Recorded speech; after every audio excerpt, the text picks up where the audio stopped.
नमस्कार। देश तथा विदेशमा बस्नुभएको आदरणीय साथीहरूलाई हार्दिक नमस्कार तथा न्यानो अभिवादन पनि।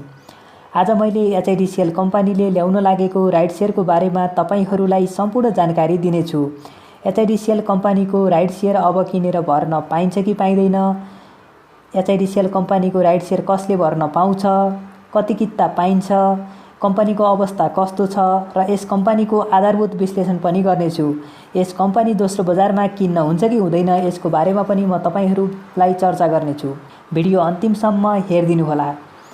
नेपाली शेयर बजार सम्बन्धी तपाईहरूका केही प्रश्नहरू जिज्ञासाहरू छन् भने यही भिडियोको तलपट्टि कमेन्ट गरेर निर्धक्क साथ सोध्न सक्नुहुनेछ र आगामी दिनमा पनि शेयर बजार सम्बन्धी विशेष गरी महत्त्वपूर्ण जानकारी दिने भिडियो लिएर आउनेछु। अहिलेसम्म यस च्यानललाई सब्स्क्राइब गर्नुभएको छैन भने सब्स्क्राइब गरिदिनुहोला र नजिकै रहेको बेल आइकन पनि प्रेस गरिदिनुहोला। सब्स्क्राइब गरेर बेल आइकन प्रेस गरिदिनुभयो भने शेयर बजार सम्बन्धी तपाईहरूको कुनै पनि महत्त्वपूर्ण भिडियो छुट्ने छैन। राइड सेयर भर्नुभन्दा अगाडि होस् वा दोस्रो बजारमा कुनै पनि कम्पनी लिँदा होस्, जहिले पनि कम्पनी कस्तो छ भनेर हामीले जान्न आवश्यक हुन्छ। अब यस कम्पनीको आधारभूत विश्लेषण गरौँ।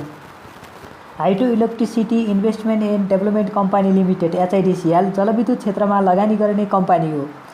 यस कम्पनीको रजिस्ट्रार कार्यालय हात्तीसार काठमाडौँ नेपालमा रहेको छ।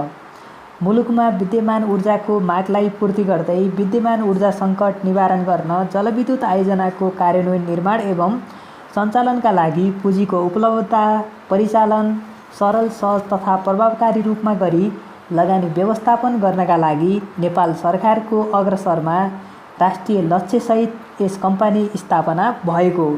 कम्पनीले मुलुकको ऊर्जा विकासमा टेवा पुर्याउन राष्ट्रिय प्राथमिकतामा रहेको जलविद्युत क्षेत्रमा लगानी गर्ने नेतृत्वदायी भूमिकालाई निरन्तरता दिँदै आइरहेको छ र हालसम्म निजी क्षेत्र तथा नेपाल सरकारबाट प्रबन्धित कुल 1097 मेगावाट क्षमताका 17वटा जलविद्युत आयोजनाहरूमा रु 12 अर्ब 91 करोड ऋण तथा स्वपुँजी लगानी गर्ने गरी प्रतिबद्धता गरिसकेको छ।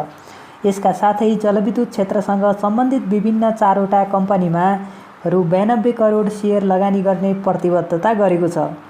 मुलुकमा रेमिट्यान्सबाट प्राप्त हुने रकमको केही अंश जलविद्युत आयोजनाको निर्माणमा परिचालन गर्ने उद्देश्यले कम्पनीले रेमिट हाइड्रो अवधारणा विकास गरी त्यसको कार्यान्वयनका लागि रेमिट हाइड्रो लिमिटेड नामको सहायक कम्पनी खडा गरी 77.5 मेगावाटको घुन्सा खोला तथा 70.3 मेगावाटको सिम्बुवा खोला जलविद्युत आयोजना निर्माण गर्ने कार्य गरिरहेको छ र माथि उल्लेखित आयोजनाहरूका अतिरिक्त कम्पनीले कुल 912 मेगावाटका 2 राष्ट्रिय महत्त्वका जलाशययुक्त आयोजनाहरू निर्माण गर्न योजनामा रहेको छ र विद्युत विकास विभागबाट 156 मेगावाटको माडी जलाशययुक्त जलविद्युत आयोजनाको विद्युतीय उत्पादनको सर्वेक्षण अनुमति पत्र प्राप्त गरी सो आयोजना विकास गर्ने चीन सरकारको कम्पनीसँग कम्पनीले समझदारी पत्रमा हस्ताक्षर गरेको छ।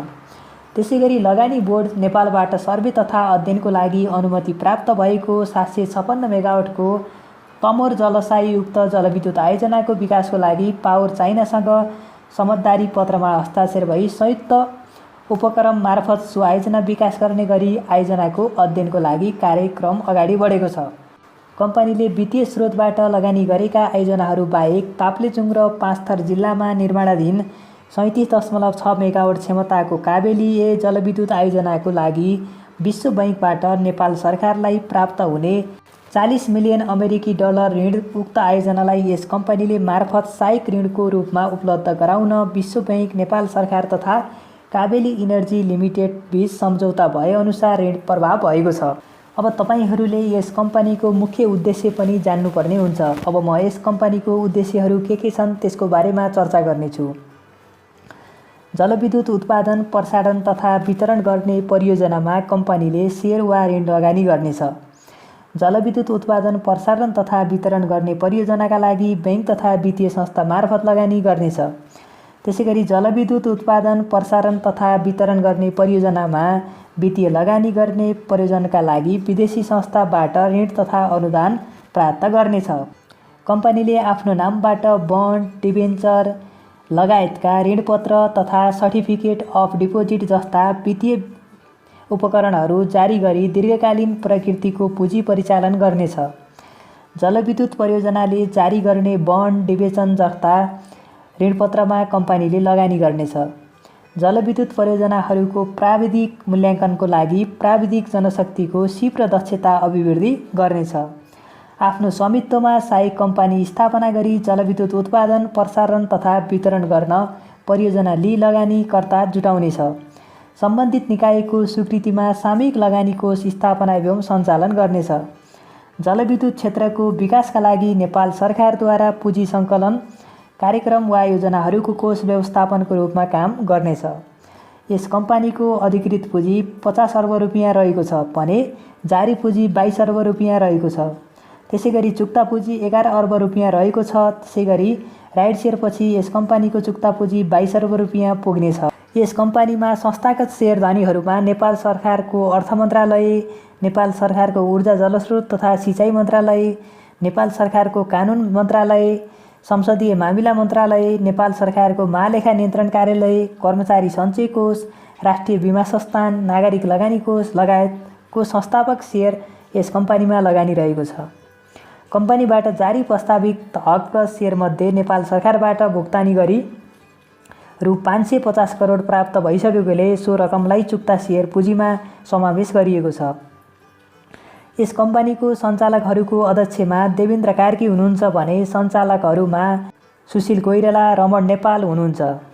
त्यसैगरी स्वतन्त्र सञ्चालकहरूमा डाक्टर इन्जिनियर मेघबहादुर विश्वकर्मा रहनुभएको छ। यस कम्पनीको प्रति सेयर आम्दानी इपिएस 4.26 रुपियाँ रहेको छ भने तेस्रो त्रैमास रिपोर्ट अनुसार यस कम्पनीको बुक भ्यालु 109.55 रुपियाँ रहेको छ। त्यसैगरी पी रेसियो 106.21 गुणा रहेको छ र यस कम्पनीको 52 हप्तामा हाई हुँदा 606 रुपियाँ पुगेको थियो भने लो हुँदा 125 रुपियाँ रहेको थियो। 120 दिनको एभरेज मूल्य 433.08 रुपियाँ पर्न जान्छ। अब यस कम्पनीले ल्याउन लागेको राइट सेयरको बारेमा चर्चा गरौँ। एचआइडिसिएल कम्पनीको राइट सेयर यही साउन 5 गतेदेखि आवेदन खुल्ला हुने भएको छ। कम्पनीले आफ्ना सेयर धनीहरूको लागि 1:1 अनुपातमा राइट सेयर निष्कासन गर्न लागेको हो, जस अनुसार कम्पनीले 100 रुपियाँ अङ्कित दरमा कुल 11 करोड किता राइट सेयर धनीका लागि जारी गर्नेछ। राइट सेयर बिक्री प्रबन्धकमा ग्लोबल आइएमई क्यापिटल लिमिटेड रहेको छ र राइट सेयरमा ग्लोबल क्यापिटल तथा ग्लोबल आइएमई ब्याङ्कमा तोकिएको शाखा कार्यालयबाट आवेदन दिन सकिनेछ भने नेपाल धितोपत्र बोर्ड, आस्पा अनुमति प्राप्त ब्याङ्क तथा वित्तीय संस्था र मेरो सेयर मार्फत पनि आवेदन दिन सकिनेछ। र कम्पनीले राइट सेयरको लागि गत जेठ 28 गते बुक क्लोज गरिसकेको छ। यस कम्पनीले जेठ 27 गतेसम्म कम्पनीको सेयर तपाईँहरूसँग थियो भने राइट सेयरमा भर्न पाउनुहुनेछ। तपाईहरूसँग जति किता छ त्यति नै राइट सेयर पाउनुहुन्छ। जस्तै तपाईसँग 100 किता छ भने 100 किता नै राइट सेयर भर्न पाउनुहुन्छ। तपाईसँग 10 किता छ भने 10 नै पाउनुहुन्छ। तपाईसँग 1000 छ भने 1000 नै पाउनुहुन्छ। प्रति किता रु 100 को दरले भर्न पाउनुहुन्छ। र जेठ 27 गतेसम्म तपाईहरूसँग थियो, पछि बेच्नुभयो भने पनि तपाईहरूले राइट सेयर भर्न पाउनुहुनेछ। तपाईहरूले अहिले किनेर राइट सेयर भर्न भने पाउनुहुने छैन। राइट सेयर भर्न नछुटाउनु होला। यो तपाईहरूको हक हो। जति किता तपाईहरूले भर्नुहुन्छ त्यति नै तपाईहरूले पाउनुहुनेछ। त्यसकारण पनि तपाईहरूले राइट सेयर नभुल्नु होला भर्नको लागि। र नेपाली सेयर बजार सम्बन्धी तपाईहरूका केही प्रश्नहरू, जिज्ञासाहरू छन् भने यही भिडियोको तलपट्टि कमेन्ट गरेर निर्धक्क साथ सोध्न सक्नुहुनेछ। र यस कम्पनीलाई सेकेन्डरी मार्केटबाट किन्नका लागि तपाईहरूले अझ धेरै अध्ययन गरेर किन्नुहोला। अध्ययन बिना तपाईहरूले लगानी गर्नुभयो भने तपाईँको लगानी डुब्न पनि सक्छ। नेपाली सेयर बजार सम्बन्धी नयाँ जानकारी दिने भिडियोहरू आगामी दिनमा पनि मैले अवश्य लिएर आउनेछु। भिडियो हेर्दै राख्नुहोला। तपाईहरू सम्पूर्णको जय होस्। नमस्कार।